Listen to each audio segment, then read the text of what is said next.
In 1939, at the start of World War II, Josef Stalin invaded Finland by sending more than 500,000 soldiers across Russia's western border. It was a decision that resulted in the loss of tens of thousands of lives and marked the start of the legend Simo Häyhä. The two nations fought in the Winter War for 3 months, and in an unexpected turn of events, Finland, the underdog, came out on the top. The defeat gave Russia a devastating blow. When Stalin invaded, he thought Finland would be a simple target. He had good reason because the odds were clearly in his favor. While Finland's army only had about 300,000 soldiers, the Russian army marched into Finland with about 750,000 soldiers. The smaller Nordic country has less than 100 aircraft and a few tanks. In comparison, the Soviets commanded almost twice as many tanks and aircraft. It appeared that they could never possibly lose. But the Finnish had something that the Russians weren't prepared for. A farmer who turned sniper by the name of Simo Häyhä. The mild-mannered Häyhä, who was only 5 feet tall, was not frightening and was actually extremely simple to ignore, which is perhaps why he was perfect for sniping. Just like other citizens, he served his requisite year in the military when he was 20 years old, and then went back to his peaceful life of farming, skiing, and small game hunting. Although he was well known in his small community for his shooting skill and enjoyed competing in matches in his spare time, Häyhä was called into action when Stalin's forces invaded since he had served in the military before. He took his old weapon out of the storage before going to work. It was a vintage Russian gun that had no telescopic lens and had a basic design. Häyhä received heavy all-white camouflage with his fellow Finnish military troops, which was essential amid the several feet of snow that covered the ground. The soldiers could effortlessly hide in snowbanks because they were completely covered from head to toe.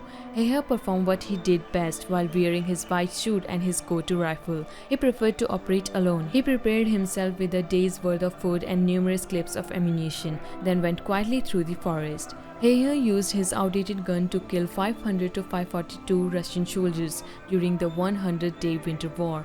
Häyhä was fighting with an iron sight, which he believed offered him a more accurate target, while his teammates were using state-of-the-art telescopic lenses to zoom in on their opponents. Additionally, he had invented a nearly flawless method of avoiding detection. He would create snow drifts around his position in addition to his white camouflage to better hide himself.